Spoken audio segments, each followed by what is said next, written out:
Welcome to Redtastic. Story 1. I, 29 female, am getting married later this year. It's been a lot of emotions planning everything, especially because I'm doing it without any involvement from my biological parents. They recently tried to reinsert themselves into my life after nearly a decade of no contact. And things blew up. Some backstory. I was born when my older sister was 6. She had a genetic kidney disorder, and my parents were told she would likely need a transplant at some point. I did not understand any of this until I was older. But as I pieced things together, it became very clear that I was conceived mostly, if not entirely, as a potential donor. There were little things growing up that made me feel like I didn't quite belong. I was always compared to her, always reminded to stay healthy, just in case. Always treated like I was second to something I didn't fully understand. My sister was very sick, and I don't blame her for how I felt. This wasn't her fault. She passed away suddenly when she was 13 and I was 7, before she ever needed a transplant. After she died, my parents fell apart. They completely withdrew. My existence seemed to bother them. I was this walking reminder of their failed hope or something. They were cold, indifferent. They didn't abuse me physically, but they never let me forget my sister. She was constantly reminded everywhere and in everything I did. By high school, I knew something was deeply wrong. They barely attended anything I was part of. No sports games, no performances, no birthdays. The most emotion I ever saw from either of them was when I was really sick one winter, and my dad panicked, thinking I might damage my body. My sister was still alive at that time. I moved out at 18 for college and went low contact. At 20, after one especially painful call, where my mom said she didn't know why I still tried to act like family, I went no contact for good. Therapy helped me accept that my parents didn't really want me. They wanted my body as backup for my sister. And when she died, they lost interest in me. Fast forward to now, I'm getting married. My fiancé is incredible and supportive. He knows what I went through. We're doing a small ceremony, mostly friends and chosen family, somehow still unclear how. They found out I'm getting married. A few weeks ago, I got a letter at our apartment. They must have gotten the address from a relative. And then a message from a new number. Then they started contacting mutuals. The message was full of, "We miss you and we made mistakes, and it would mean the world if your father could walk you down the aisle." My dad said he's dreamed of that moment since I was a baby. The hypocrisy floored me. I didn't respond. I blocked the number. I thought that would be the end of it, but now they've been guilt-tripping extended family, saying I'm cruel for shutting out grieving parents and refusing to let a father walk his only daughter down the aisle. One cousin, who I haven't even invited to the wedding, messaged me and said I should be the bigger person. But I don't feel like I had a father. I had 2 people who created me to save someone else. And when that didn't happen, they discarded me emotionally. Why should I let him play dad now for show? So am I the a-hole for refusing to let him walk me down the aisle or be involved in any part of the wedding? Because they only treated me like a daughter when they thought I would be useful. Update. This is a small update of sorts. We had a long discussion and they were unanimously in support of me. My fiancé made it clear that this is our day and no one is going to ruin it. We've decided to add security to the wedding. We are doing this just in case someone tries to show up and cause a scene. It's sad it's come to this reality, but honestly, I don't trust my biological parents not to try and crash the ceremony or pull something dramatic. Unfortunately, a decent number of extended family members have taken their side. People I haven't heard from in years are suddenly messaging me about reconciliation and how I owe them a conversation. A couple even said I should be grateful that my parents wanted to be a part of my life again. I have uninvited every single one of them. If someone sides with the people who treated me like a medical backup plan, they don't get to be part of my future. I've also blocked several people who wouldn't let it go. My peace is worth more than keeping up this facade of a family. In their place, I've invited more friends and chosen family. People who've been there for me, who've shown love and consistency over the years. I would rather be surrounded by people who genuinely care about me than relatives who suddenly remember I exist because there's a ceremony involved. As of now, my biological parents haven't contacted me again directly, but I know they're still reaching out to aunts and uncles. I expect they'll try something else before the wedding, but we're prepared. If anything, this whole situation has just confirmed for me that I made the right choice years ago walking away from that dynamic. This wedding is going to be a celebration of love, not obligation or performative family roles. Story 2. So basically, this took place a few weeks ago. My family and I, 28, were visiting my sister, 37, and her husband and kids. My sister and I have never had the smoothest of relationships, hence we've never been close. However, when she had kids, things seemed to have calmed down between the two of us. Or so I thought. So we arrived at my sister's house. Things seemed normal. She was talking to my family. I said hello to my sister, brother-in-law and the kids. My dad was making coffees for everyone, and I was making my own. I specifically took out 2 spoons because I know my sister is really particular about stuff like that, and as I like my coffee sweet. I like to try it and see if it's sweet enough, etc. So I tried my coffee and decided that it wasn't sweet enough, but to my dismay, one of the teaspoons that I had got out of the drawer went missing. I freaked out because I tend to be on edge around my sister as it is. She's very quick to start arguments and I am always her target. And I honestly thought if I got another spoon, she would most likely flip out. So I just thought, I'll use the same spoon that I stirred my coffee with. Well, boy oh boy, this was the biggest mistake. How could I have made such an error in judgment? How could I have been so careless? Anyway, this is where it all began. She did not miss a beat. She saw me doing it, and never in my life have I regretted a decision so much. And I've made a lot of bad decisions. She turned around and said, "I cannot believe you just did that. That is disgusting." It just went on and on and on. I was just not in the mood.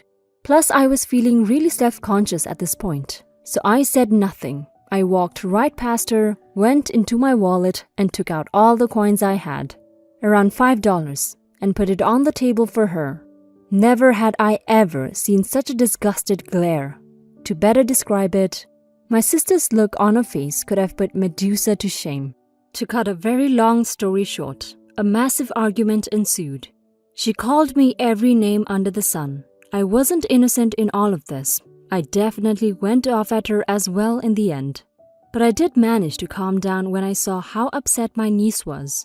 However, my sister just continued. I tried to walk away, thinking it would help matters, but it only got worse. And she started abusing my dad, and I ended up asking my brother to take the kids away. And then I went back in and went off at her again, telling her it wasn't right, etc. So it all ended when she told us all to leave, and none of us are speaking.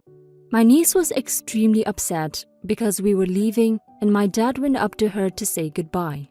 And my sister told her daughter, "Say goodbye to Grandpa. This is the last you will be seeing of him." Which of course made my niece even more distressed. My dad says it wasn't my fault, that she was 100% in the wrong. But I just don't know. Hence why I'm here. Reddit. Am I the a-hole? Edit. Just to be crystal clear on a couple of things. Number 1. I never put the spoon in my mouth, nor did I have the spoon in my coffee when I sipped my coffee. The chain of events are as follows. Poured the boiling water into my cup, poured the milk in, put the sugar in, stirred it through. Took the spoon out, tried the coffee, wasn't sweet enough. Freaked out about my sister, made an, albeit stupid, executive decision to put the spoon back into the sugar. I hope this explains better. Also, I just want to state that I am a 28-year-old woman, not man. Although I'm not sure how relevant that part is. But it's more just for my sake because I've noticed a lot of people refer to me as a guy. Edit 2. I noticed a few people mention my brother-in-law, her husband. On the day he completely removed himself from the situation. In mine and my dad's opinion, he's pretty scared of my sister. She yells at him quite a bit. There was a situation on a birthday where she literally went right off at him in front of pretty much our entire family. You're not the a-hole, OP. To me, it sounds like your sister would have found something else to complain about, even if you hadn't double-dipped your spoon. It's insane to start a fight with you over double-dipping when she could be enjoying the day and her family's company. Sure, she could have been annoyed, but it shouldn't have gone that far. But it seems like she's the kind of person you just can't win with. You can only lose. Now for some comments. Isn't an unwritten rule of physics teaspoons mysteriously disappear? Not the a-hole. Also, if she watched you do it, why not give a warning? Sounds like your sister has clinical OCD. Everyone sucks here. The spoon double dipping was a mistake, and your sister got upset over it. It is gross.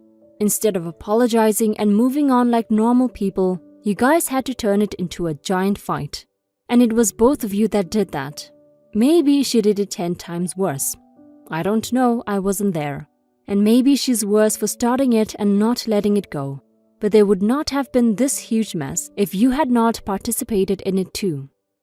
Not the a-hole. If I didn't know any better, it seems like she intentionally took the other spoon for the sake of starting an argument and just being a general bigot asshole about the whole situation.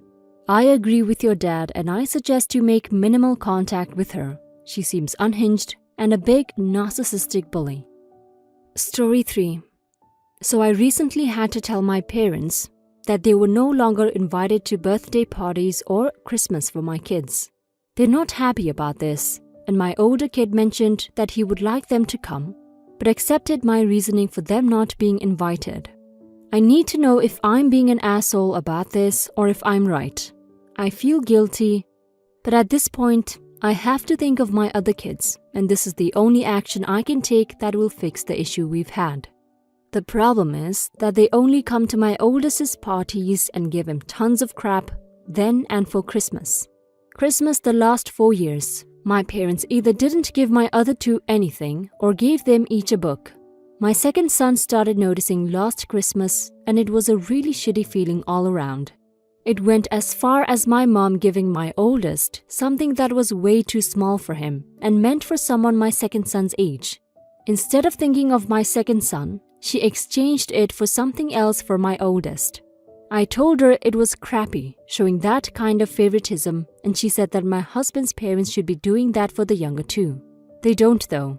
They actually treat them the same and make an effort to make sure none of them feel excluded when they come see us or we go see them.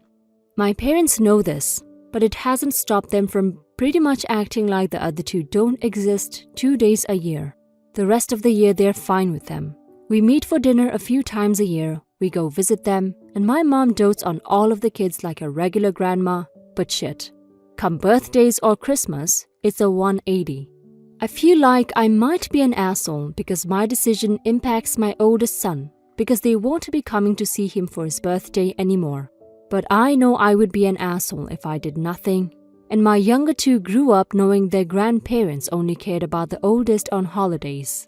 I mean, that would definitely cause some brotherly issues as they get older.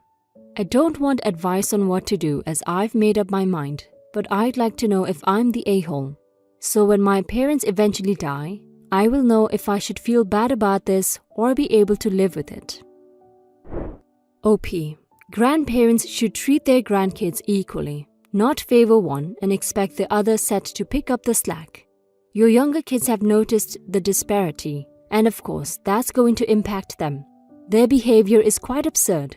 It's good that you're trying to stop it before it gets out of hand and do some irreparable damage to your kids. Unless your parents can treat your kids equally, then it's totally fair to ban them from gift-giving occasions. Now for some comments.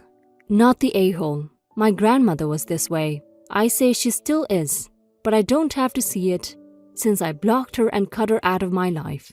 To this day, she worships the ground my older brother walks on, which is funny because that is currently prison grounds as an inmate. Posts all about his kids, and it's like me and my younger brother, and our children don't exist. She's slightly better with the sisters, but not really.